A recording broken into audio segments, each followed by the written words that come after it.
สวัสดีค่ะ สวัสดีค่ะ So many people know you as a famous model, actress, and most importantly, don't tell me how to dress.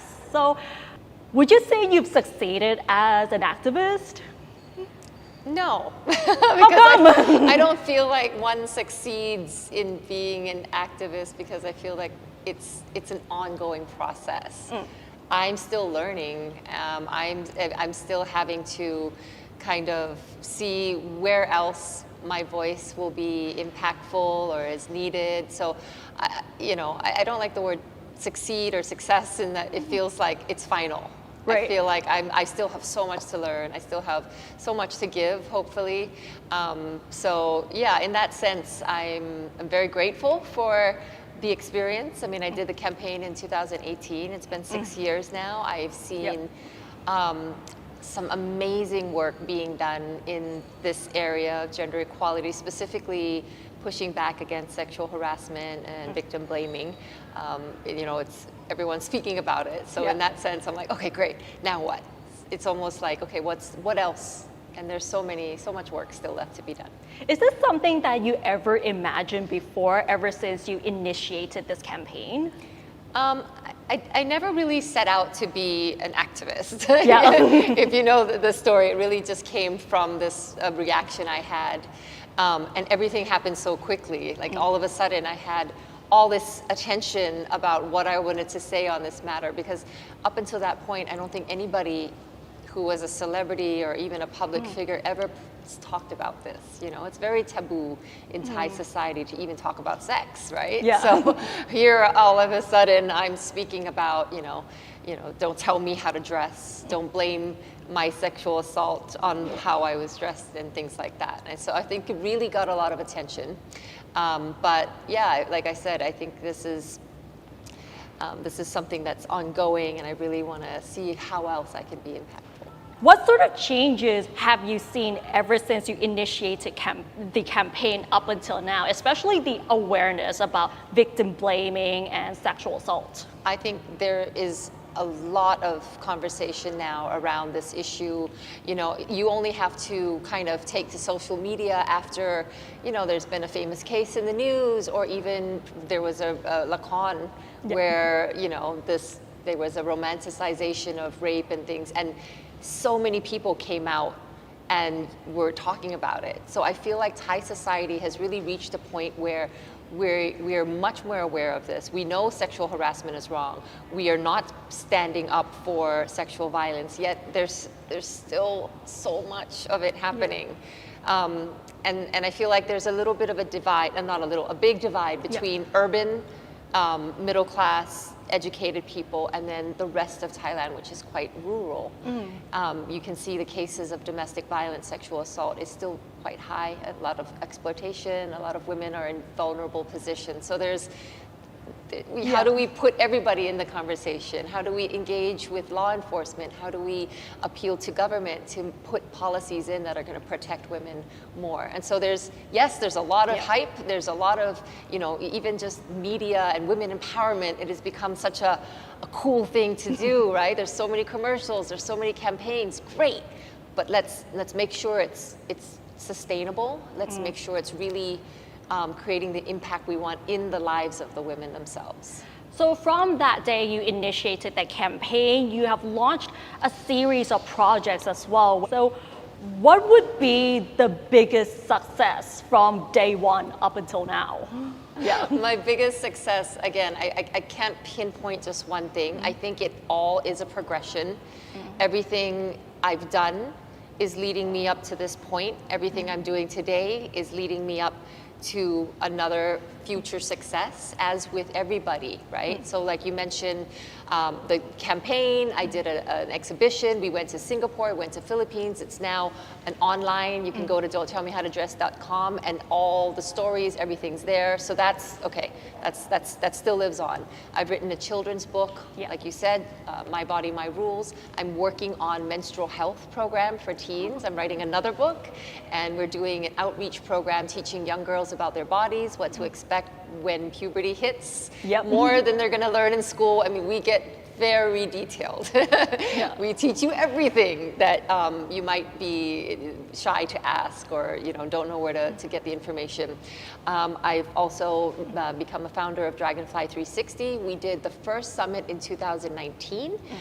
We are doing and then COVID hit, so it was like, oh, now what? We pivoted here and there, and now we are finally launching our next summit this coming October, but with a slight shift. So, we were very heavily focused on gender equality.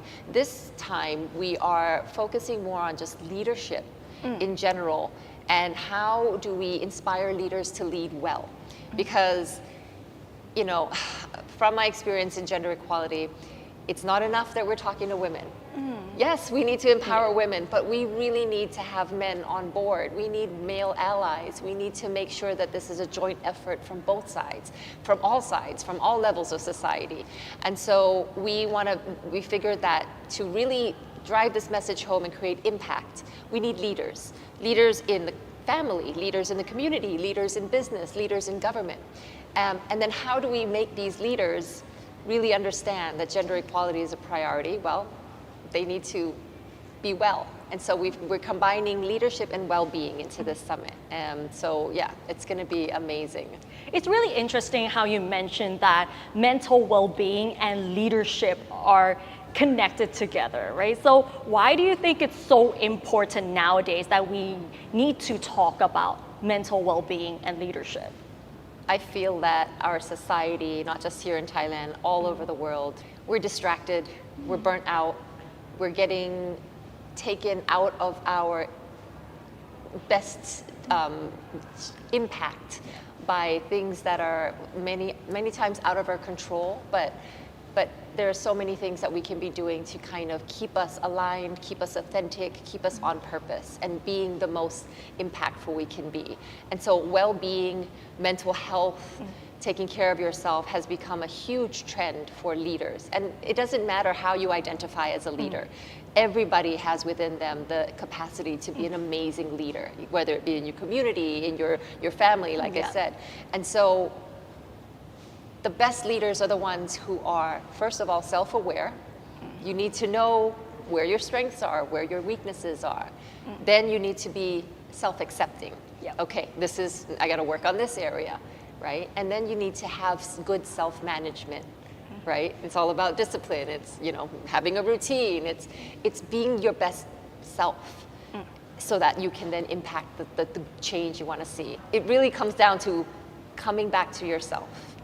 If you're not well, emotionally, physically, spiritually, holistically, you're not going to be a well leader. So that's kind of a long way of saying, hey, let's get back to basics. Let's talk about how you're taking care of yourself health-wise. How are you, จัดการบริหารเวลา like time management and things like that. So, that's kind of what the idea with the summit is. We've got global speakers, everyone from Roxy Nafusi, who's like a manifestation queen. We have Satguru, who's more spiritual. Stephen Bartlett, who's like one of the amazing thought leaders of this century.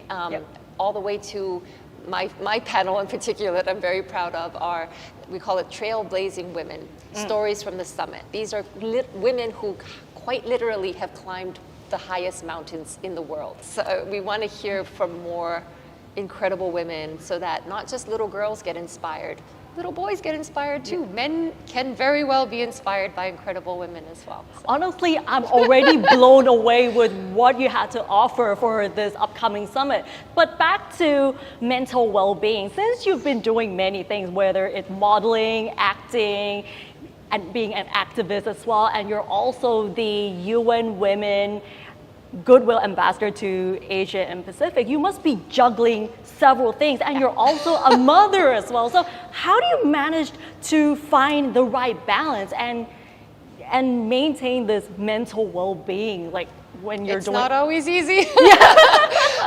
It's not always easy. I mean, I look very well put together here. I done my makeup, I did my hair, but I don't always look like this. In fact, most of the times I am frazzled, I'm running around, I'm not always my best self, and that's okay. So it comes back to being self-aware, knowing, okay, this is when I'm like, I'm on it, I'm kicking it, and then there are moments where I'm like, what am I doing? I can't. And being okay with that and knowing that, at the end of the day, you just got to do your best. There are going to be times where it's like molasum kao, like the storm hits you. So there's this thing about work-life balance, There's this idea where it's the image most people have in their mind is like that's a scale where, work is good, your life is affected. Right. Or life is great, you're not working that much. I don't believe that because I'm working great. My life is, there's everything's in the same boat. So I kind of have the vision of I'm in a boat and I'm sailing the seas. Sometimes the seas are very nice and calm. Yep. You're sailing into the sunset, everything's good. And then sometimes the payu kao, the storm is going to hit you. Right. And your job is to just make sure your boat doesn't capsize. Yeah. Sometimes it's very close, but it's going to get stormy and that's okay. And confidence. So I do a lot of workshops also with, building confidence. Confidence knows that you're going to get through that storm and you still have your boat intact. So I think the answer to your question is, I have some tools and techniques that I've gained from, listening to some of the speakers that are coming, and reading books, and just trial and error, right? So I'm a very disciplined person. I have a routine. I have a way of balancing my calendar that's color-coded according to my chakras, things like that. But everyone has to have their own, you got to find what works for you. Yeah. My lifestyle is very different from yours. It's going to be very different from someone who's like 9 to 5, only one job. I'm juggling 50 things at the same time. So really, it's about coming self-awareness, and then finding what works for you. And how do you teach your children about this self-awareness and finding the right balance for themselves? Through trial and error, through showing them. I think the best thing is just to communicate. We are very close. We talk about everything, and then just leading by example. Sometimes it's not always the right example. Yeah. And I think the most powerful thing you can do as a parent, as a leader, is to be able to accept that you've made a mistake and say sorry. It's not always, you're not perfect. Leaders shouldn't have to think that they know the answer to everything. That is so much pressure. Because at the end, we're all human beings, right? You're not going to know everything. It's okay to ask for help. It's okay to say sorry. In fact, you should if you've, made someone else feel inadequate or you've taken it out on them. I think just generally, I think everybody needs to be more accepting of each other, more respectful. Give each other space to have difference of opinions. I think nowadays online, man, if you say the wrong thing or if it's something that doesn't agree with you or your political camp or even your, conservative leanings, I mean, just look at America. You get online backlash. You will get canceled in a heartbeat. And it's like, wait, how did we come to so quickly labeling you as, I'm sure people have labeled me as angry feminist. When I'm not. I was angry when I did that. Yeah. There's a time and a place for anger. Yep. And then there's a lot more time where you need to kind of come together and be like, hey, this is the problem. How are we going to collaborate? What's a great way to kind of find the middle ground? So I just think that everyone needs to just breathe, relax, and just take some time to listen to each other a little bit more. I think a lot of problems will kind of get solved. That's a really important thing. But one thing that I find really interesting, though, that you mentioned the word angry feminist. When we talk about the word feminist or feminism, we still get some sort of backlash on social media. So from your perspective, how should feminism be really perceived in this modern era? Yeah, it's a very hot topic, and that word unfortunately brings with it a lot of connotations of angry women who are just out to get men, when in fact that's not the case for me anyway.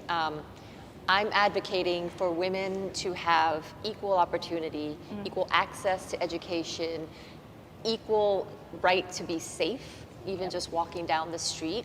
We're not here to take anything away from men. In fact, we need men to help us.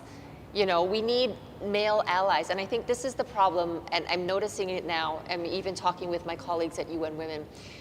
We have been so focused on women's rights that we've left the men out of the conversation. And there's a lot of young men, particularly now, that are angry because it's almost like we're bashing them for being, you know, toxic masculinity when, there are some examples of that, but there's so many more examples of positive male allies. And this is why we need to shift our tone. I'm doing it anyway. You know, I'm raising a son. And my husband is my biggest supporter. I can tell you without a doubt, I would not be here doing as much as I am today if he wasn't in my corner, you know, pushing me, telling me, you go for it. So those are the men that we need to really highlight and bring back into, you know, hey, let's we're in this together. And you know, gender equality. We're not here to take your jobs. We're here to help, you know, the company or the society just be more holistic, right? Again, back to our health as a person as well. Even leadership qualities. You know, I just did an Oxford course on women in leadership, and traditionally a leader is, you know, supposed to have the male qualities of being decisive, of being, you know, very direct and things like that. But increasingly now, so much research is being shown that women leadership qualities, again, there's a, you know, there's a not controversy, but it depends on how you take it. The more traditional women leadership qualities such as empathy, communication, collaboration, for a leader, be them male or female, to have both of these qualities will make them a more holistic leader as well. So, I mean, there's a lot of conversation to be had about how we bring the male and female together to make a better society, I suppose. Right, so from your perspective, how close are we in closing the gender gap, especially in Thailand? Yeah, not too close yet. Not too close. I think it depends. Again, like I said, you can't. It's easy to be like, oh yeah, we're doing great. We're not doing great. You have to really break it into sectors. Thailand is leading the world average, not just Asia Pacific, the world average of women in senior leadership positions in companies. Great. We're doing great in the business world. Again, that's in urban cities, right? We go rural areas. Women are still the main caretakers of the children at home. They're in the agriculture sector. You know, they're doing 3.2% more work of unpaid care work. I mean, you know, so we got to look at it in different sectors. We still are very underrepresented in government, especially local and provincial governments. Very few women are in the room making decisions that will then impact the life of other women, right? So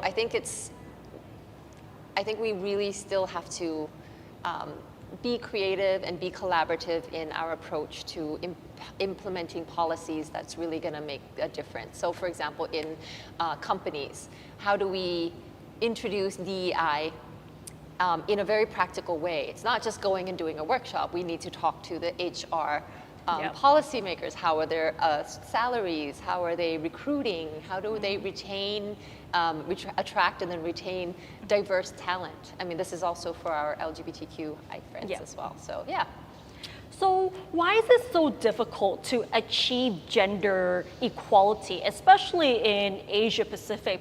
Unfortunately, I think we still live in a predominantly male-dominated patriarchal society. It's almost ingrained in the culture. And just look at, you know, certain traditions and even sayings or songs. That's a lot of history. Many countries in the region are also conservative religions, right? Where women are still regarded as second-class citizens. I think Thailand, though, is in a very good position to be the leader for gender equality in Asia. I mean, look at what we've already, got gay marriage, Yeah, right? same-sex marriage. Same-sex marriage, that's amazing. So we do have the opportunity to be very progressive and really set the example for other countries in the region. So yeah, there's still a lot of work to be done, but I'm very hopeful. So what sort of changes do you hope to see in terms of gender equality and women empowerment in Thailand? In terms of just access to education, access to opportunities, particularly in rural areas. Also, in terms of safety for women, that is such a huge area. And unfortunately, the pandemic set us back so much when it comes to just domestic violence. We are leading the world when it comes to domestic violence. And also online violence is becoming very big of a topic. A lot of people don't associate online violence with violence when it's very much the same thing. And many times it's just a step away from physical violence. And so this is an area and what happens is when a woman becomes too visible, when she speaks out, when, whether she's an activist or a celebrity, she gets bullied and bashed to the point where then it's like, okay, I'm just gonna close my mouth. So there are so many different areas. Again, it really depends on where you can be a leader, and I think it's a collaborative effort from private sector, government, and the public as well. Right. I can think of one question. Since you've been acting for so many years already, is there a particular theme that should not be used anymore, whether it's like rape culture or depicting women a certain way as if they're submissive to men? Is there like a specific theme that should be gone, like in this era? I mean, I think we've made a lot of progress in this area. I think now you look at a lot of the lakon or like storylines. There's very few because people have kind of come out and there's been such a backlash. So that's something that was very interesting for me to see. It's the pressure from the consumers now going, I don't want to see this. I don't want to see romanticization of rape. I don't want to see women getting slapped and then still falling in love for this guy, So I think that those storylines need to go for sure. And I've turned down quite a few projects where I've read the script and there's like a scene where a woman is raped or something, and I can see that it was put in, it wasn't real, and I was like, or there was one that was like it was just very violent throughout, and I'm like, why? And they were like, well, this is kind of the theme. And I was like, then I thank you, but no thanks.